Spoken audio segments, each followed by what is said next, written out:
देखिए मैं कल तो था लाड़काना में, तो इनके जो साबका चीफ विप हैं उनसे मेरी डोगर साहब से आमर डोगर साहब से बात हुई थी और उन्होंने मुझसे पूछा कि आप कब तशरीफ़ आएंगे वापस कब आ रहा हूँ मैं। तो मैंने उनसे कहा था कि मेरा प्लान तो है कि आज शाम की फ़्लाइट मुझे लेनी थी, लेकिन खुशकिस्मती से एक जहाज़ लेट हुआ और मैं कल रात को ही वापस आ गया।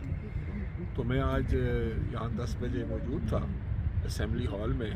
तो फिर डोगर साहब को मैंने ख़ुद फ़ोन किया और उनसे मैंने पूछा कि मैं तो पहुँच गया हूँ, आपका क्या प्रोग्राम है। उन्होंने मुझे कहा था कि हम चंद लोग आपसे मिलने आना चाहते हैं एक वफ़द की सूरत में, और वो इस्तीफ़ों के बारे में वो कोई बात करना चाहते हैं।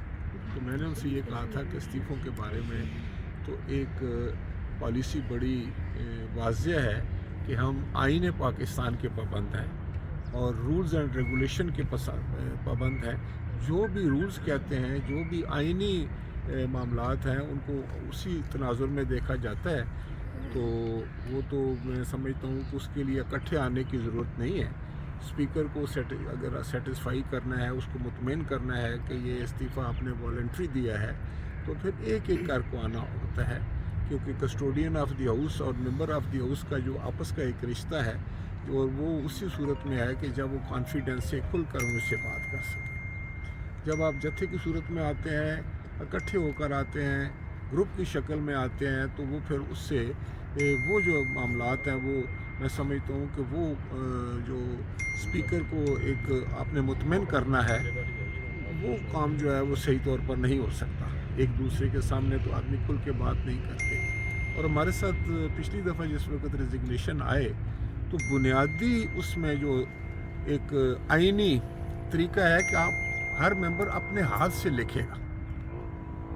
तो वो इस्तीफ़े जो थे वो हैंड राइटिंग में नहीं थे, मेंबरान की हैंड राइटिंग में नहीं थे। तो एक तो ये सबसे ज़्यादा ज़रूरी था कि वो आएँ और वो कहें कि मेरे सामने वो करें या मुझे इस्तीफ़ा भिजवाएँ, फिर मैं वेरिफिकेशन के लिए उनको बुलाऊँ। पिछली दफ़ा जब हमने तमाम मेंबरान से कहा कि आप आएँ और अपने इस्तीफ़ों को वेरीफाई करें, तो पीटीआई ने एन ब्लॉक उस वक़्त भी ये फ़ैसला किया कि वो नहीं जाएंगे स्पीकर के पास, तो वो नहीं आए। तो मैं तो उनको बुला रहा था कि आप आकर बताएं कि आपने अपनी खुशी से इस्तीफ़ा दिया है। तो जब नहीं आए तो फिर मैंने ये समझा कि ये इस्तीफ़ा नहीं देना चाहते। और फिर उसके बाद ये हुआ कि हमारे कुछ मेंबरान ने जाकर एफिडेविट दाखिल कर दिए कि हमने तो जी इसको मजाक समझा था, हम तो सीरियसली, हमें तो संजीदा नहीं थे कि इस्तीफ़ा देने पर, और ना हम इस्तीफ़ा देना चाहते। उन्होंने कोर्ट में चले गए।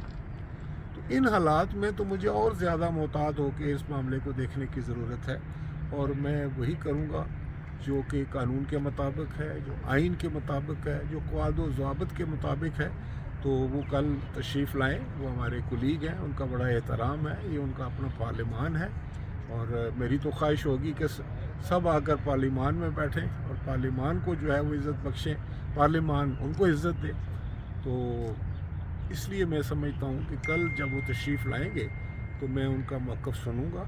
मेरा ये फ़र्ज़ है कि मैं उनके हर मेंबर की मैं बात सुनूँ, और जब वो अपनी बात मेरे तक पहुँचाएँगे, उसकी रोशनी में फिर मेरा जो भी जवाब होगा मैं उनको भी दूँगा और पाकिस्तान के अवाम के सामने भी आ जाएगा। लेकिन एक बात जो मैं वाज़िया करना चाहता हूँ कि इस्तीफ़े के बारे में आइन और क़वाद व ज़वाबित जो हैं वो बड़े क्लियर हैं, क्रिस्टल क्लियर है। उनसे हट कर आप जो है वो ना इस्तीफ़ा मंजूर कर सकते हैं, अगर स्पीकर चाहे भी तो नहीं कर सकता। शुक्रिया। अच्छा सर।